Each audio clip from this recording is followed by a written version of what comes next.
Okay. So, welcome everyone. So, perhaps you know Holland College is not just only the house of Metaforum, it's also the house of LIAS, at Leuven's Institute of Advanced Study. And we have here a gathering of important international fellows discussing the issue about genocide, which is indeed, given the world situation we are in, a quite important topic.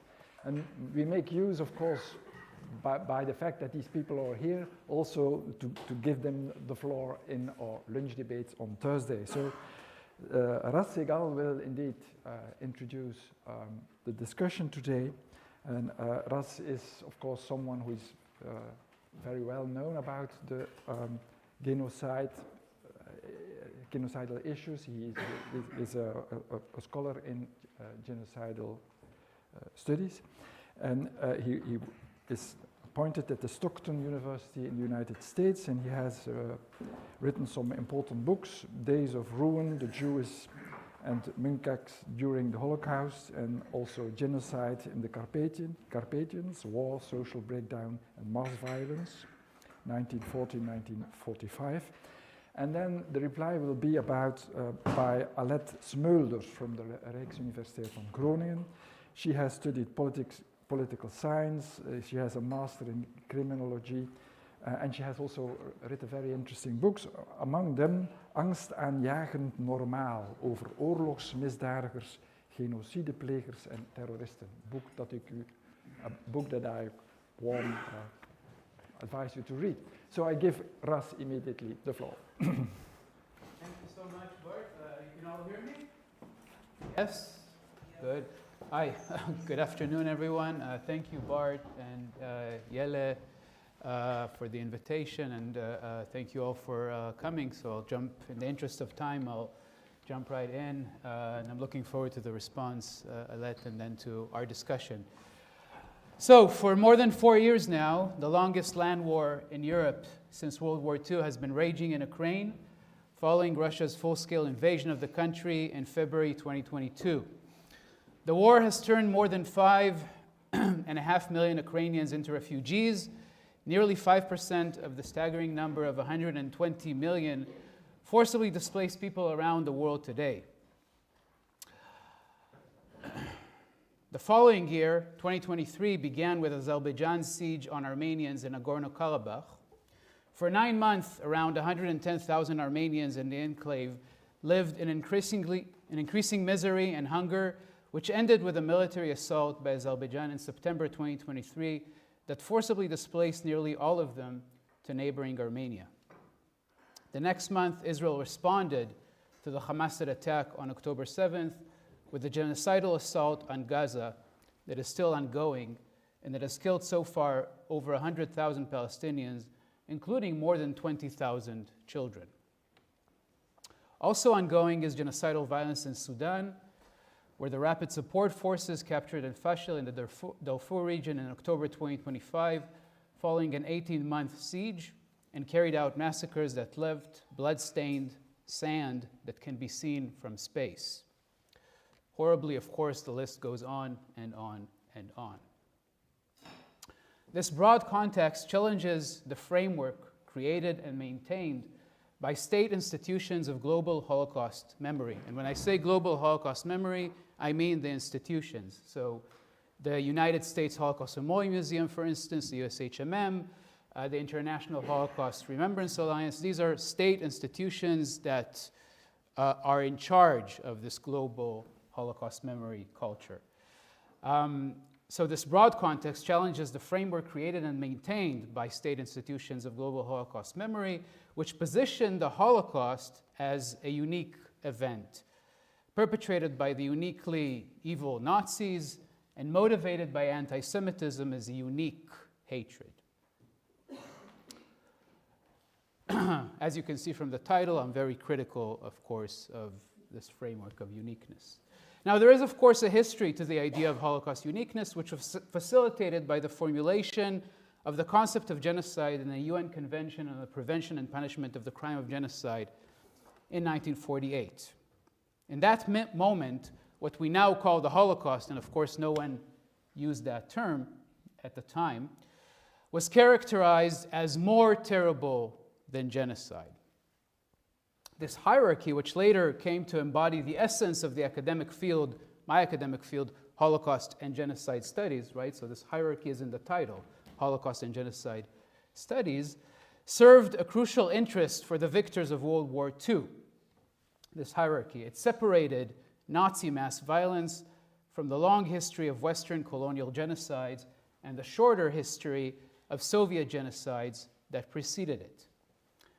More immediately, it also deflected attention from the large-scale war crimes of the Western Allies and the Soviets during World War II, including, of course, the dropping of atomic bombs on Japan by the United States, which genocide scholar Leo Cooper later described in his 1981 book, Genocide, Its Political Use in the 20th Century, as acts of genocide.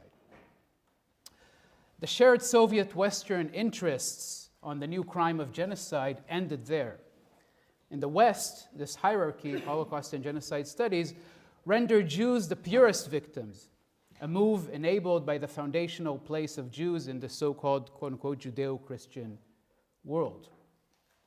As the late Holocaust historian Alon Confino argued in his book, A World Without Jews, a brilliant book from 2014, the Nazis saw the destruction of Jews precisely in this way, as essential for the annihilation of the Judeo-Christian civilization in order to create, instead, a Nazi civilization. Holocaust uniqueness thus drew on and reinforced the idea that Jews are a unique people.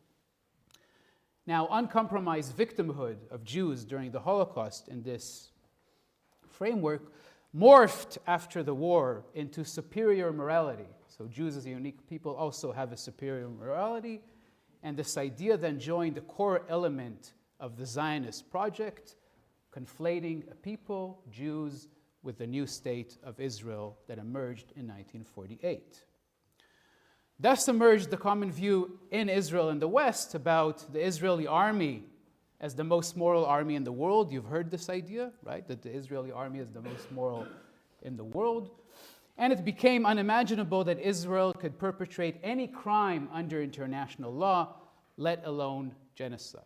So we have this framework of uniqueness where the Holocaust is unique, Jews are unique, the Nazis are unique, Israel is unique, and of course that's also one of the origins of impunity for Israel in the international legal system. This impunity blurred the reproduction of exclusionary nationalism and settler colonialism in the Israeli state from its origin in the 1948 Nakba through the ongoing Nakba in decades of Israeli mass violence against Palestinians since then, culminating now in Israeli genocide in Gaza.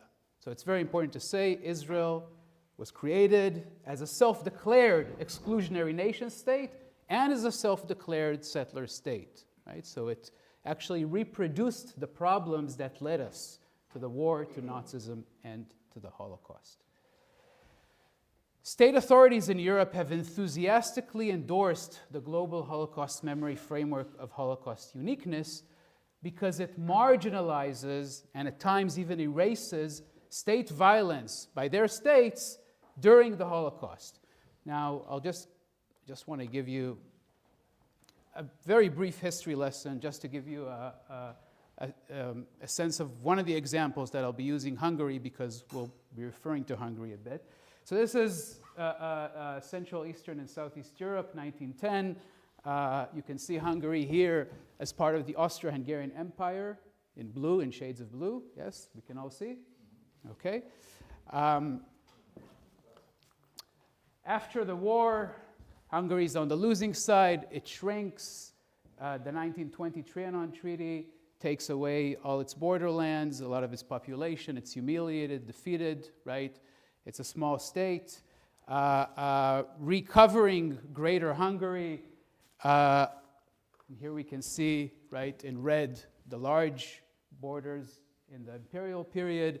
The shaded area is after the war. Recovering Greater Hungary becomes a key idea in Hungarian politics and society, cuts across all political and ideological divide, recovering Greater Hungary, and that's what pushes Hungary actually to its alliance with Nazi Germany during the war to recover these lost territories and kind of recreate the glorious Greater Hungary.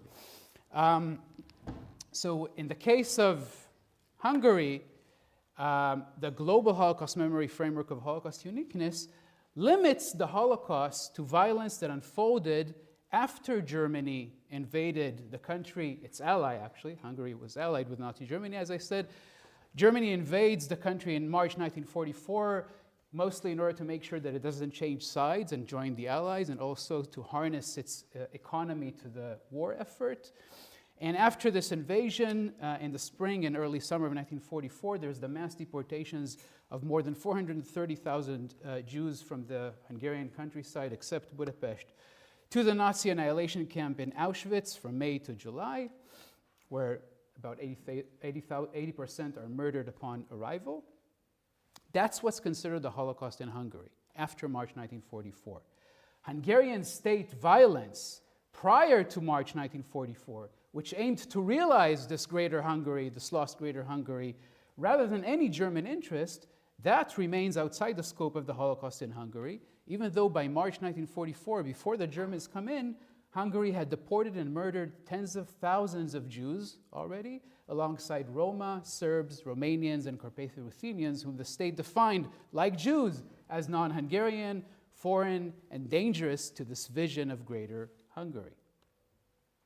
The global Holocaust memory image of the Holocaust in Hungary as primarily a German history has helped after the war to perpetuate the ethno-national vision of Greater Hungary as a positive element in Hungarian politics, culture, and society. And nearly every village in Hungary has a memorial for the loss of Greater Hungary in 1920. These are just a few examples. Some of these memorials are truly very, very interesting in themselves, right? This is a guillotine, as you can see, dropping on Greater Hungary. There are these kinds of things. There are many, right? It's a positive thing in Hungarian politics and culture, right? This very extremely violent, right, project of recreating Greater Hungary. It was therefore hardly surprising that after Russian proxy forces seized control of Ukraine's Donbas region and the Crimea in February and March 2014, Hungarian Prime Minister at the time, Viktor Orbán, began expressing his support for autonomy for the 150,000 ethnic Hungarians living in the Carpathian region. We're talking about this area here, the Carpathian region, right, which is today Western Ukraine. Okay? So Orbán started to express his support for autonomy for the 150,000 ethnic Hungarians living there, Hungarians. His government also moved beyond words, issuing Hungarian passports to 1 million ethnic Hungarians living outside of Hungary, including in the Carpathian region. Orbán's alliance with Putin then flourished, based in part on Hungarian claims and policies rooted in the vision of Greater Hungary. The global Holocaust memory idea that ties the Holocaust, the Nazis, and anti-Semitism in a triad of uniqueness plays a significant political role for states also because it legitimizes their violence in the present, not only during the Holocaust, where it's erased, right, Greater Hungary, but also in the present. Now, Putin's full-scale invasion of Ukraine in February 2022 is a case in point.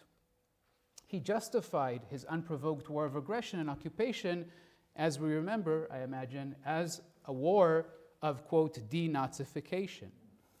Putin thus purposefully conflated all Ukrainians with far-right groups in Ukraine, particularly the Azov Regiment. Founded in 2014 by neo-Nazis, the Azov Regiment claims its roots in the World War II era Organization of Ukrainian Nationalists, the OUN, which had supported the German invasion of the Soviet Union in summer 1941, with some of its members, primarily from its military wing, the Ukrainian Insurgent Army, even participating in mass murder of Jews and Poles in occupied Soviet territory. While conflating this history, Putin, with all Ukrainians, allowed him to present himself as the ultimate good in a fight against the ultimate evil, leaders in the West followed actually a similar framework and cast Putin as leading, quote, an empire of evil, as Carl Bildt, who was co-chair of the European Council on Foreign Relations, tweeted on 1st of March 2022. There are many examples of this. Anne Applebaum, for example, wrote the same day an article in The Atlantic, which was kind of dripping with this kind of good old Cold War militancy. Leaders in the West had viewed Putin actually very differently just 2 years prior. On 24th of January 2020, Putin was invited to speak at the 5th World Holocaust Forum at Yad Vashem, another global Holocaust memory institute, and also Israel's official site of Holocaust commemoration. This forum marked 75 years to the liberation of Auschwitz by Soviet forces, an event that then Israeli President Leuven described as, quote, an historic occasion not only for Israel, but for humanity. This typical Western formulation, humanity, very much included Putin on the right side of history and humanity at the time. In 2020, Putin was humanity. Putin certainly talked the talk.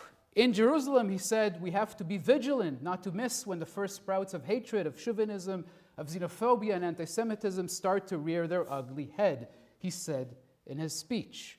Right? Hatred, chauvinism, xenophobia, Putin. Yeah.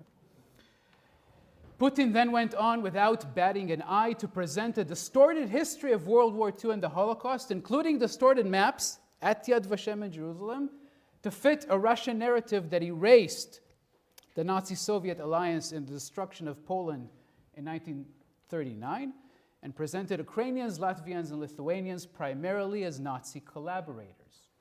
This is at Yad Vashem.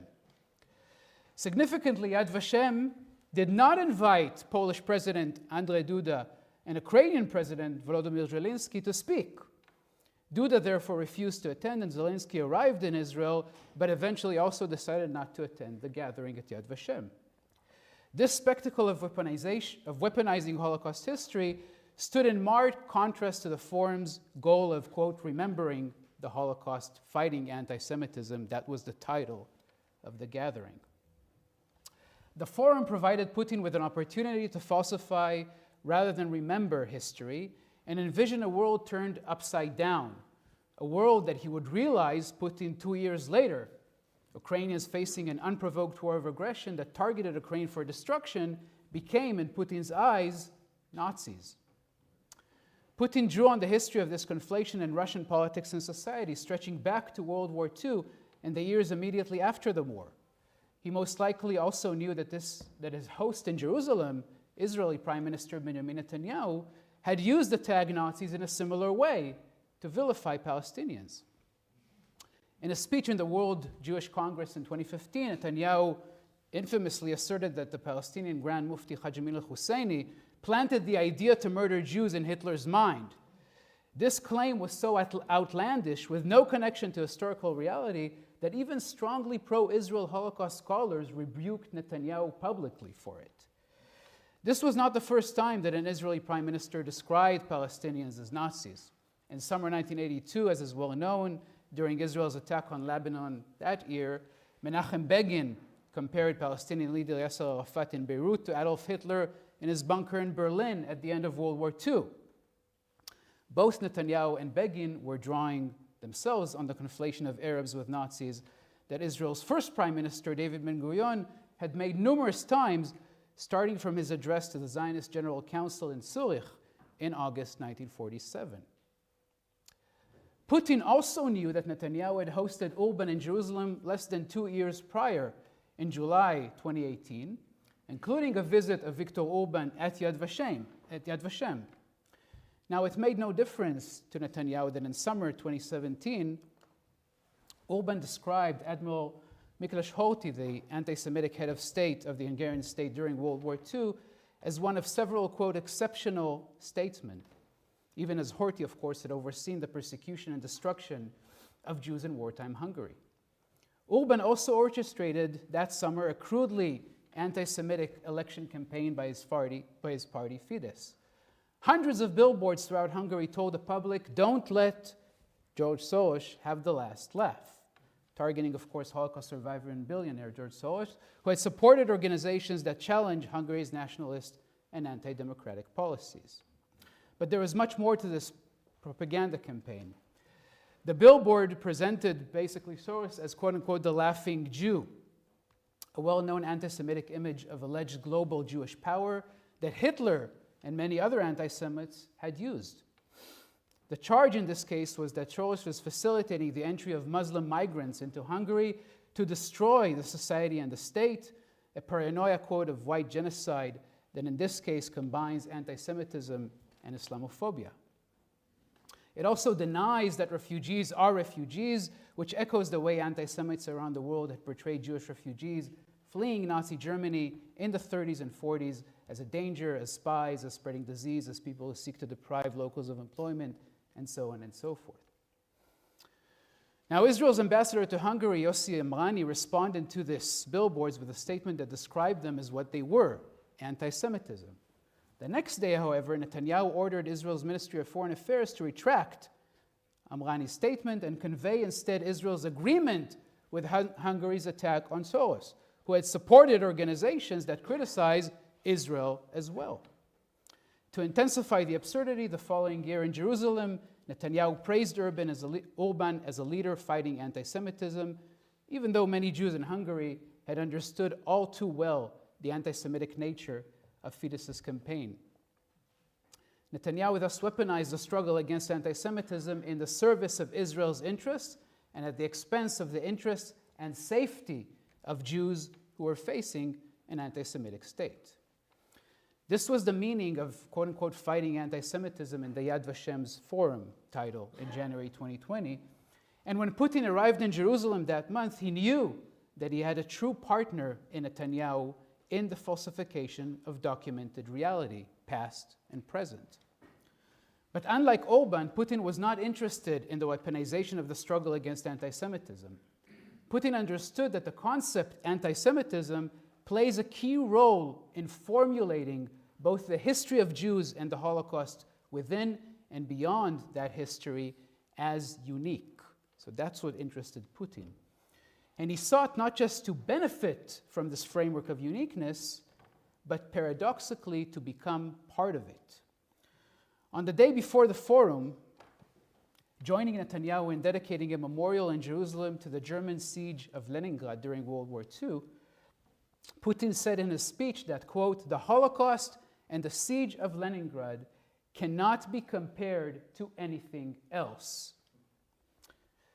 Jews and Russians, in other words, share in a unique suffering, and thus Israel and Russia can only stand on the right side of history, as always the good guys, fighting not simply the bad guys, but of course always Nazis.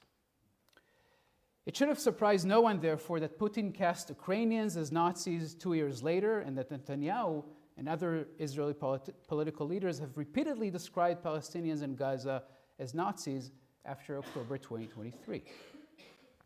Like the conflation of all Ukrainians with far-right Ukrainian nationalists as Nazis by Putin and many in Russia, Netanyahu and many in Israel now conflate all Palestinians in Gaza with Hamas as, quote, the new Nazis. Now, contrary to the response to Putin's war of aggression and mass violence in Ukraine, leaders in the West, for the most part, supported Netanyahu and his government's destructive war in Gaza by providing Israel with arms and diplomatic cover. They continue to stand by Netanyahu even after the International Court of Justice, the ICJ, issued in January 2024 its first provisional measures in the South Africa versus Israel case, declaring that it is plausible that Israel had perpetrated genocide in Gaza. And they continue to stand with Israel, leaders in the West, even after the International Criminal Court, the ICC, issued in November that year, in 2024, arrest warrants against Netanyahu and his former defense minister, Yoav Gallant, for charges of war crimes and crimes against humanity. The same Western leaders welcomed the arrest warrants issued by the ICC in March 2023 on charges of war crimes against Putin and against his Commissioner for Children's Rights, who has overseen the forced removal and deportations of tens of thousands of Ukrainian children to Russia after February 2022, crimes that may amount to genocide. that the same Western leaders have not, however, committed clearly and unequivocally to arresting Netanyahu should he cross their borders or airspace undermines their struggle in their interest to stop Russia's attack on Ukraine. It also undermines the entire international legal system that emerged after World War II as a legacy of the Holocaust. We can think about the international legal system after the Holocaust as as a lesson of the Holocaust, of course, precisely at a time when this system is urgently needed. Putin, Netanyahu, Orban, and other violent authoritarians, from US President Donald Trump to India Prime Minister Narendra Modi, seek a lawless world, a world of lies, an upside-down world where anti-Semites are hailed as defenders of Jews and where perpetrators of genocide imagine their victims as Nazis. That's a world turned upside down. This global Holocaust memory of states, this is the global Holocaust memory of states, this world turned upside down, is a grotesque inversion of the ethics of studying, teaching, and remembering the Holocaust and other genocides and mass atrocities by centering the voices, the perspectives, the knowledge of the people facing state violence. That's one of the key Holocaust lessons, to center the survivors, their voices, their testimonies, their knowledge. But as the great Indian writer Arundhati Roy said in 2002, another world is not only possible, she is on her way. On a quiet day, she said, if I listen very carefully, I can hear her breathing. Many people today are resisting the world of lies, insisting on a memory of the Holocaust that serves people rather than violent states, and charting path so that another world on her way can and will arrive. Thank you.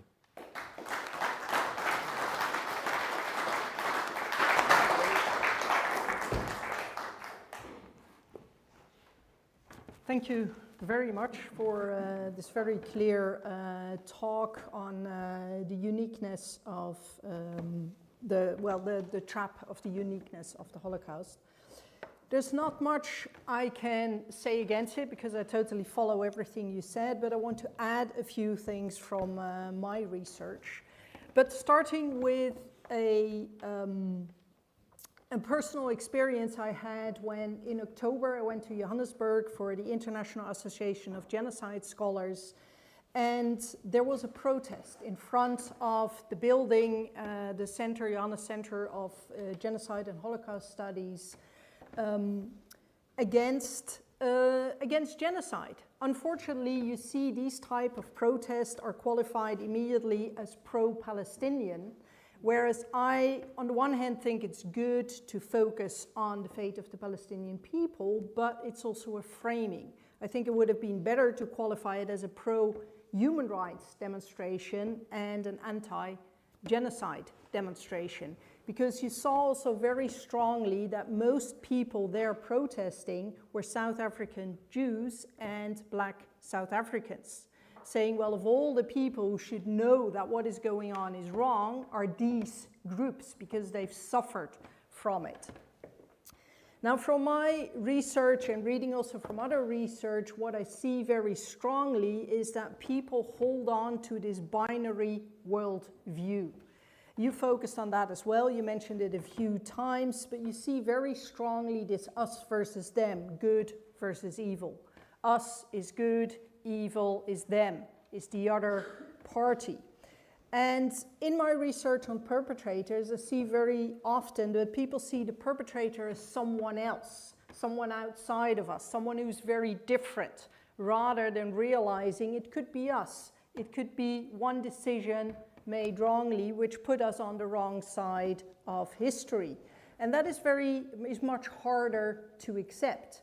People find it more comforting to believe in this us versus them binary, and they strongly hold on to that. It's also partially expressed in the book by Baumeister, The Myth of Pure Evil, which is very strongly comes forward for seeing the Holocaust as unique and defining a certain group as pure evil, rather than looking at what is done rather than who does it. So then you could ask, but how can people see that once a certain group does commit genocide, like the Israeli state now in Gaza? And that is because people keep framing this in good versus bad. Us versus them, good versus bad, so we're fighting evil. And in the struggle against evil, everything is acceptable. Everything is justified and rationalized. You see that very strongly. I saw that in my research on perpetrators, but you also see that very strongly with the bystanders. That is what people generally do. And in that way, the violence and the genocide, or the qualification of genocide in Gaza, is politicized, is used as, well, actually, this type of violence is acceptable in this good versus evil framework, where the pinpointing uniqueness of the Holocaust is used and abused. It's kind of taking an ownership of the memory and of being the ultimate victim, which is a dangerous precedent. You do see that strongly in this entire world with the rise of authoritarian leaders who want us to believe that the world is a struggle of good versus evil. You see it very strongly also in the policies of and the way of talking of a man like Donald Trump, good versus evil. And that is a way that they try to push aside the framework of law, whereas the entire idea of the international legal framework is basically to protect us from absolute power, to protect us from the abuse of power. But that is pushed away in this framework because in this struggle, good versus evil, everything is allowed, everything is acceptable. So that is something I wanted to add. Another thing I want to briefly mention, because you do see some protests against that, and I want to pinpoint, maybe a lot of people know about it, but maybe not everyone knows about it. In the Netherlands, we have the 4th and the 5th of May are important in commemoration of the Second World War. And the 5th of May is our Liberation Day, but the 4th of May is the commemoration of the dead. And in the Netherlands, we now have, this year was the second year that we had what is so-called the alternative commemoration of the dead. And I think it's a very good initiative because the original commemoration of the dead was very much focused on the Second World War and on the problem of anti-Semitism, which is a huge problem. But the alternative commemoration of the dead is now also focused on never again doesn't just mean never again against Jewish people, never against just anyone. That is important. It should not, no one should suffer from that, nor Jews, nor Muslims, nor Palestinians, or people wherever in the world.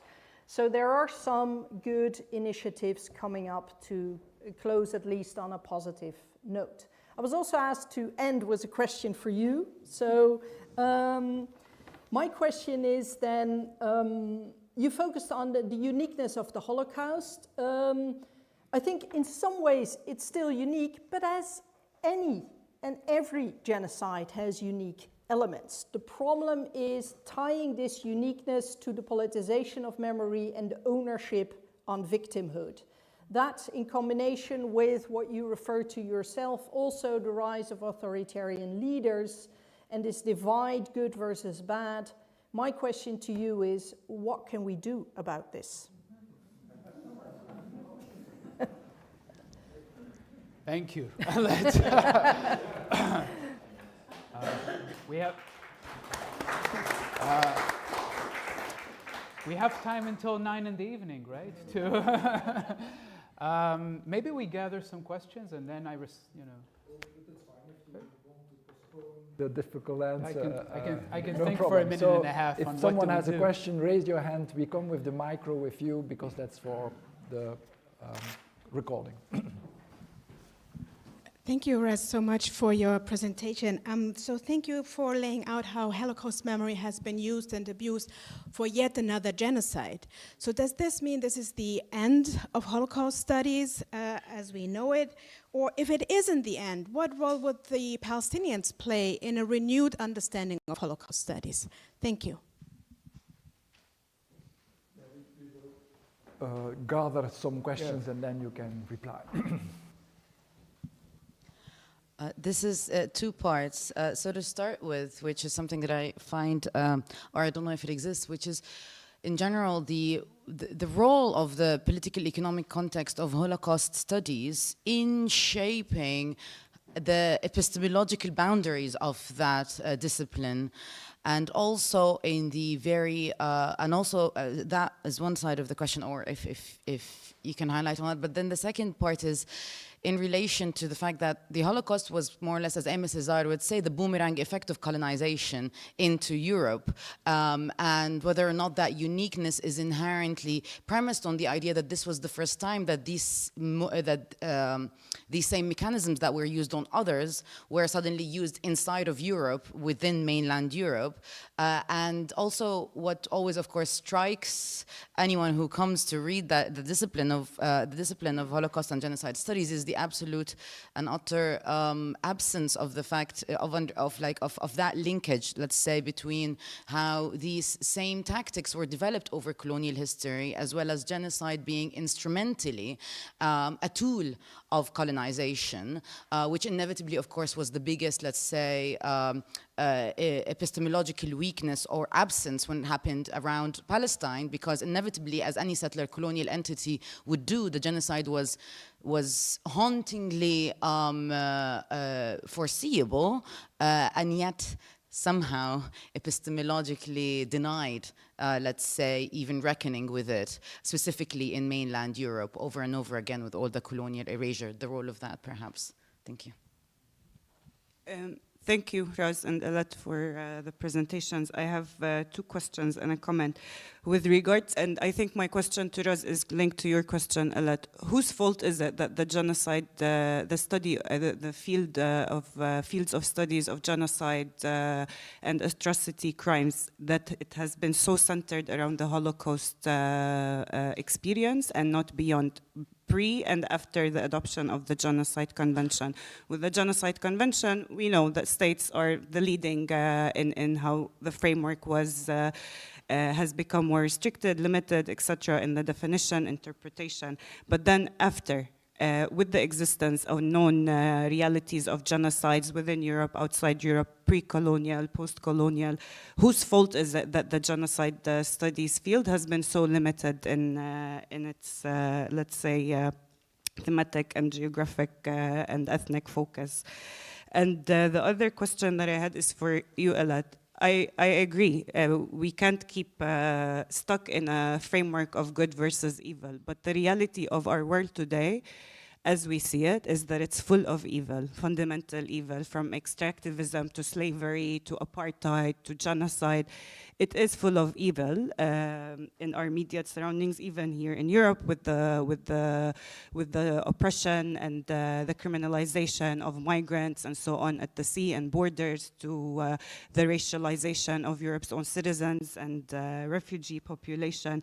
So how do we step beyond that? Commemorations, in my opinion, are not sufficient. They're important as part of the transition, but this is a moment where we need to actively resist and challenge and destroy evil, because it's ruining our planet and it's really turning our humanity into demise. And the comment that I wanted to say is with regards to the Yad Vashem memorial in Jerusalem, because I think most of the people here in this room would not realize the catastrophic irony of the location where this memorial has been built, which is on the lands of the depopulated village of Ain Karem, which is a Palestinian village in the western part of Jerusalem, and whose original inhabitants were forced to flee during the 1940s as part of the Zionist militias massacres and different crimes that took place. So that also urges us to reflect on these kind of institutions as well, and whether it is the genuine element of commemorating mass atrocities in a place where mass atrocities have been taking place. Yes, thank you for your very, very clear and very timely lecture. I'm not an academic, so I'm sorry. I could call myself an activist. I'm a cultural memory consultant all over Europe. Now, I have been in these discussions for the last 25 years, among others when I wrote the concept for our Holocaust Museum in Mechelen for our government. And I have also a comment and a question. A comment is, are these not a little bit too much semantic discussions? Of course, there's a hell of a lot of hypocrisy going on in the world about this now. And then I have one question. Would you say that the Holodomor is a kind of genocide and compare it to the genocide which is happening now in Gaza? That's my question.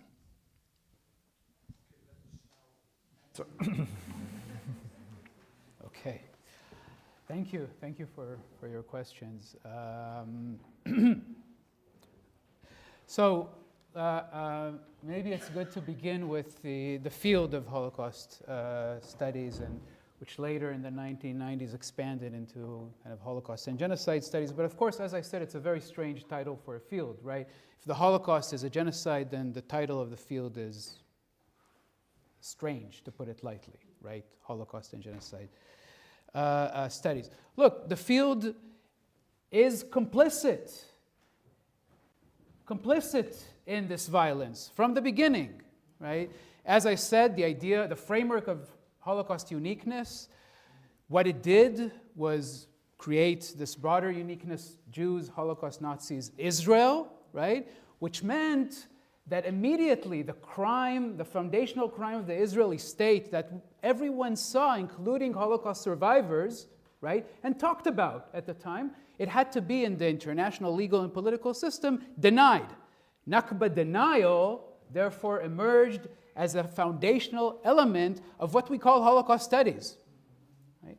Holocaust studies is complicit in what we're seeing unfolding in front of our eyes today. And Holocaust institutes, the United States Holocaust Memorial Museum in DC, for instance, in October 2023, its public statements were supporting Israel's attack on Gaza.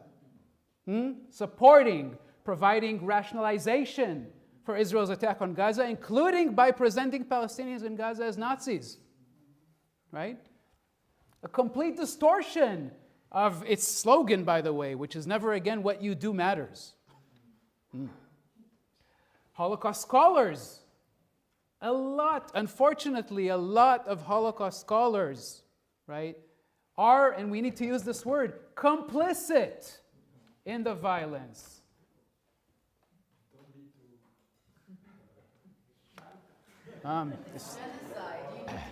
Yes. I want to make sure that everyone hears this. Right?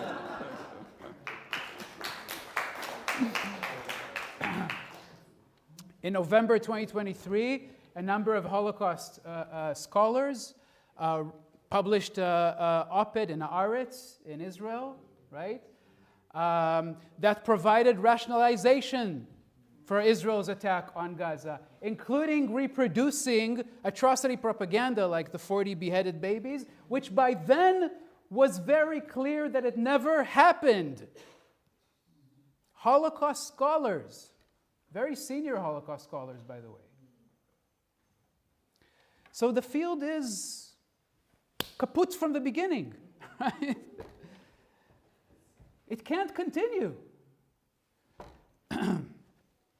We absolutely need to study the Holocaust. We need to study genocide. We need to study mass atrocities. Absolutely. Very urgent today. not in this framework.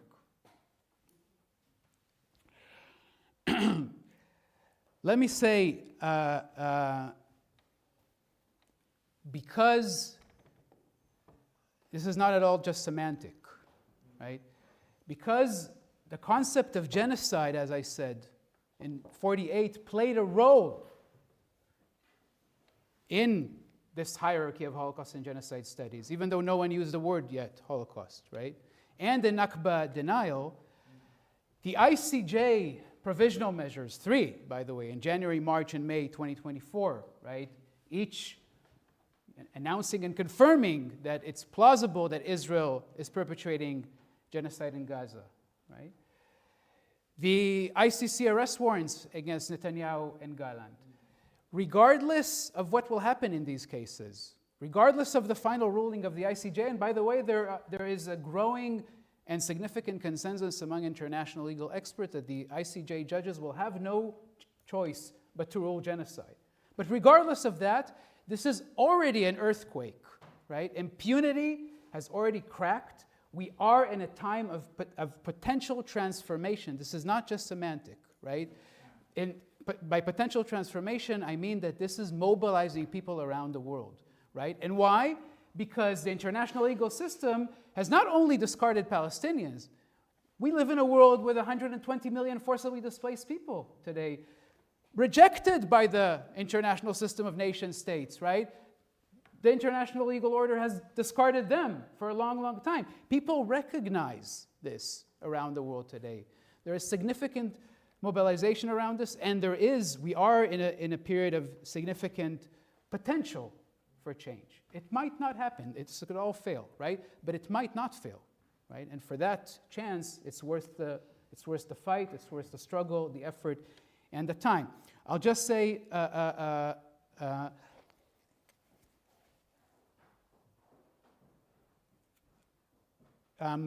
so what to do? And let me be, I'll be a bit scholarly here, okay, in terms of what to do. There's much more to say about it, but I'll confine my comments here to the scholarly realm. If Holocaust studies and Holocaust and genocide studies were exclusionary from the very beginning, were violent from the very beginning, and of course there are no Palestinians in Holocaust and genocide studies, right?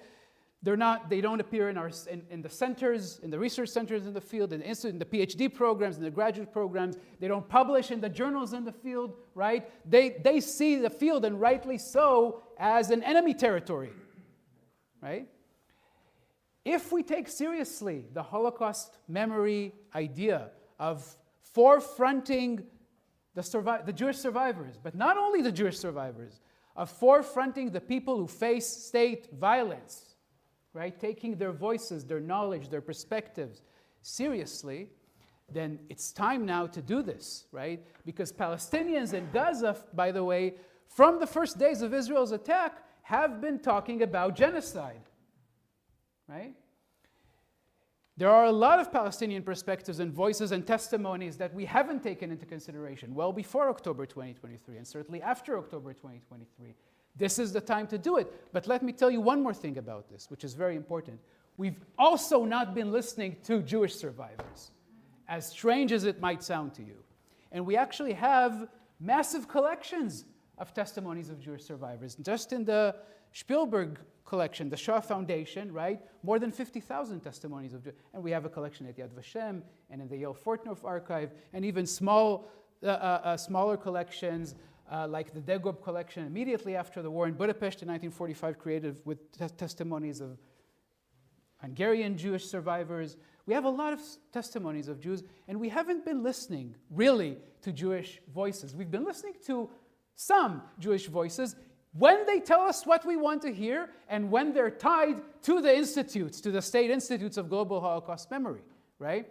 But if we delve into testimonies of survivors, of Holocaust survivors, and we take them seriously as a source of knowledge, not as something that decorates our narrative, right? Or something that we treat with skepticism because it's not the written papers in the archive, which we still do, right, in the field. If we take them seriously, they will actually tell us a different story right, about the Holocaust. And through that, they will also tell us a different story about genocide, about the making of the late modern world, about the 20th century, and they will offer us new ways also to think about this moment, new ways maybe to address this moment of potential transformation.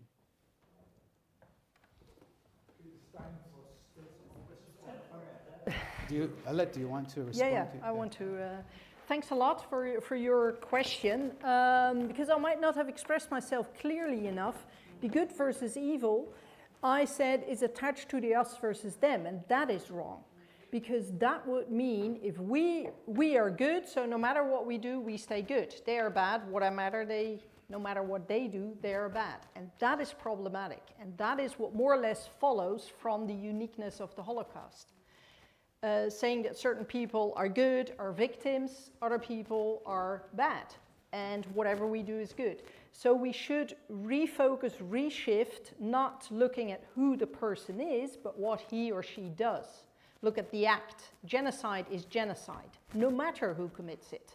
The same is true for crimes against humanity, war crimes, whatever, terror attacks. Look at what people do, look at their actions, use the international framework rather than look at their background, their color, their group, or whatever. So that is what I meant. So genocide, yes, is evil. But the perpetrators are not born evil. They are, within a certain context, committing that, and that act is evil. So I hope this clarifies it a bit. Yeah. Yes. Yeah.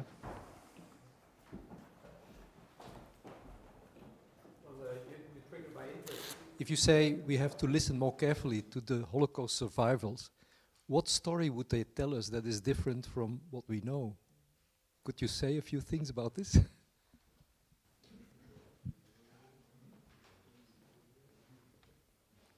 Sure. Other questions? My personal question would be around guilt. Guilt? Guilt, yeah. The confrontation with what happens today makes us all, in a certain sense, guilty. In a certain way, we are also the result of colonial violence. The whole Congo history of Belgium is indeed some part of our history. So we are all kind of sinners. Especially the way, for instance, the German people have a tendency indeed to be very careful in blaming Israel has something to do with guilt. So we all need a kind of strategy to deal with guilt. And sometimes an easy strategy to deal with guilt is indeed to make that kind of distinction that Alette was referring to saying they are the problem and I fight against and therefore I'm on the good side. And so the guilt is not with me but with the others. So as a strategy to feel less guilty, activism can be a solution. So I want to mention that to cool down a little, to reflect not from the perspective as a we versus them, but from humanity. We are all members of humanity. If there are certain things, very tremendous bad things happening, it's doing with us as a whole, as humanity, instead of just making a distinction and making it easy for us to deal with guilt. So yeah, it's more an explanation why I asked you. So, okay.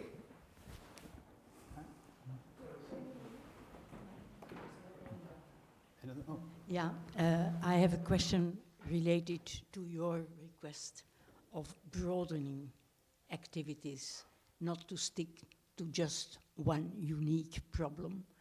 When you were speaking about the new, broader remembrance organized in the Netherlands.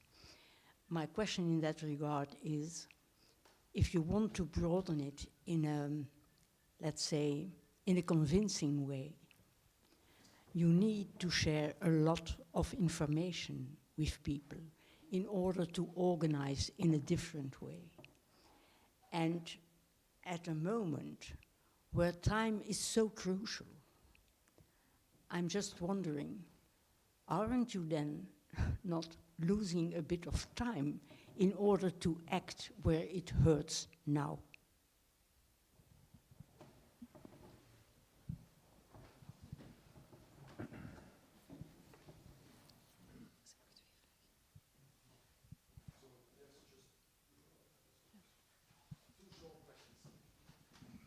Yes, it's going to be short and a kind of a reaction to Bart, because I mean that obviously in context of genocide, this is always a race against time. This is not about, you know, slowing down and being more reflective, which actually, and I don't think it's a matter of more information actually, because for whoever has access to internet and reads English or French, the International Court of Justice is providing plenty of information, right?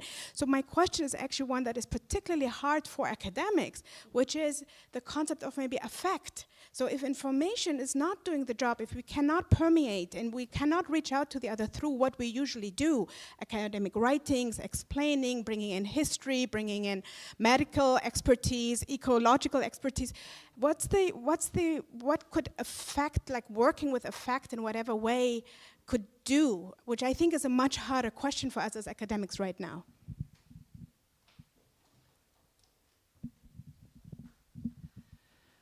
Yeah, I was wondering, could you say something about, are there any tangent fields connected to Holocaust and genocide studies which are pushing in the right direction? What do you see happening in a more positive sense in the in scholarship? And the second question, connected to what Nahed was asking and also the lady over there, like about what to do. We are of course all academics. What should the universities do? Okay. Stories. Look, in my own work, I've actually worked a lot with testimonies of Jews.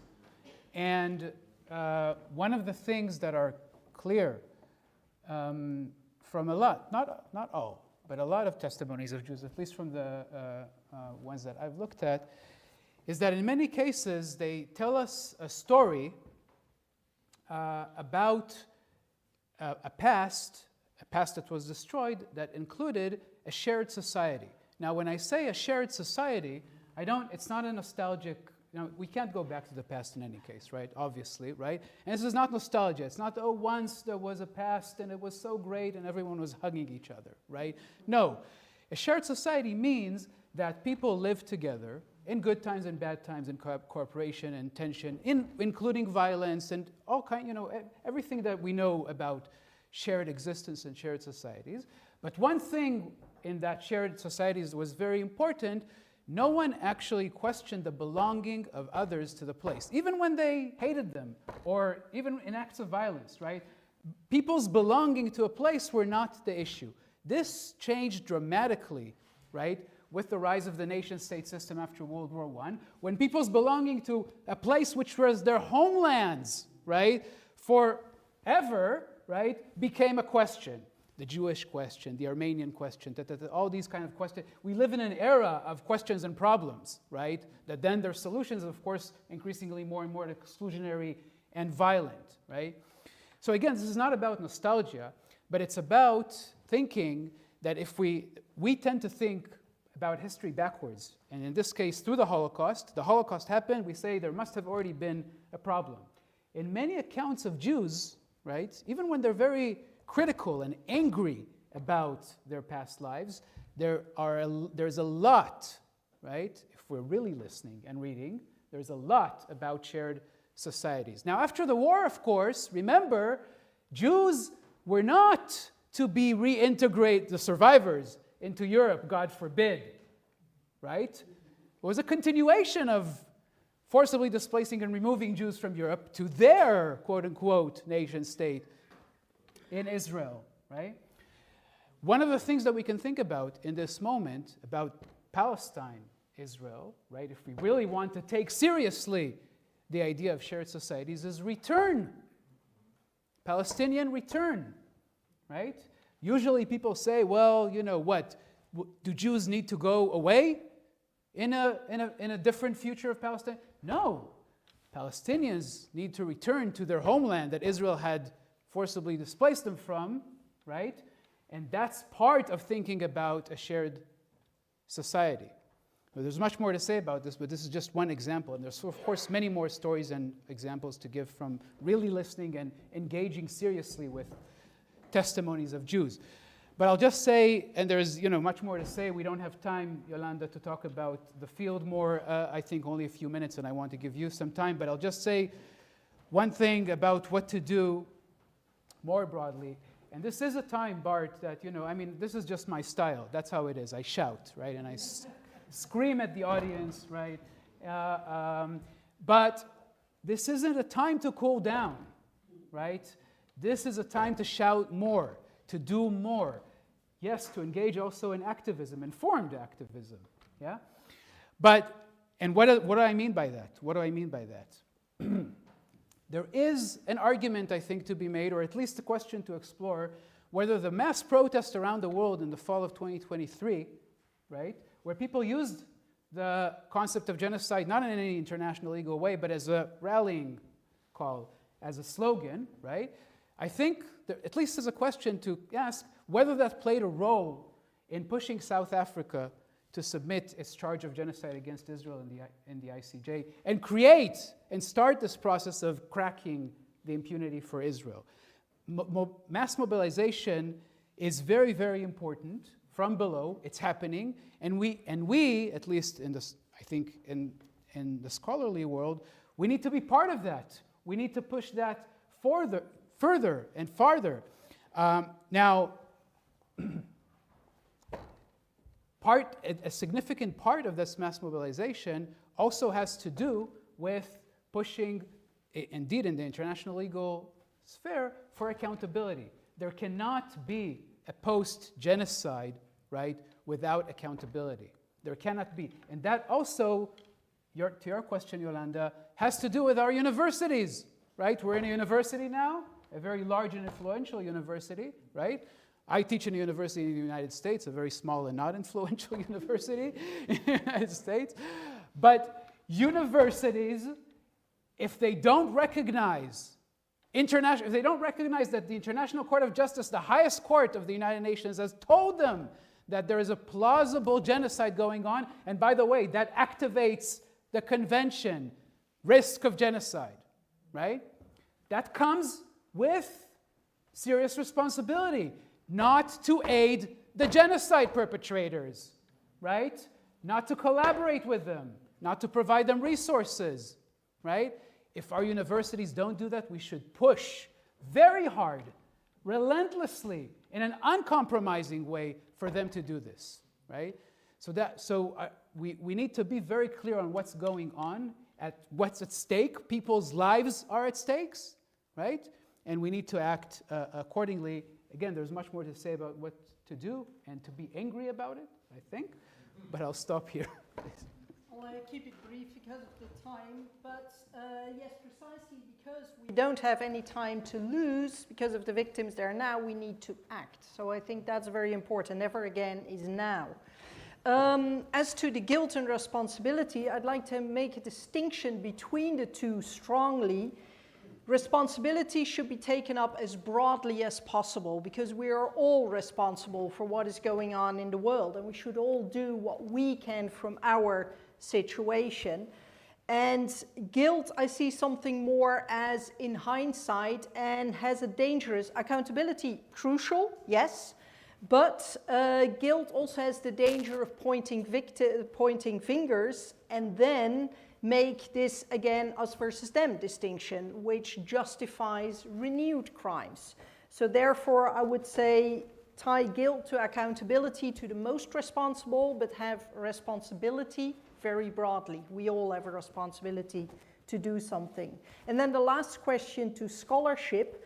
Actually, we have now a newly developed field called supranational criminology, which is the criminology of international crimes, which is more from the expertise of criminology, where we're not just looking at the Holocaust or genocide, but genocide, crimes against humanity, and war crimes everywhere in the world. And I think that is a more neutral, more objective approach without the historical problematic nature which you pointed out. So that might be a field that is a solution. That was it. And here, I thank very much the two introducers of this lively discussion. I thank you for attending. Thank you very much.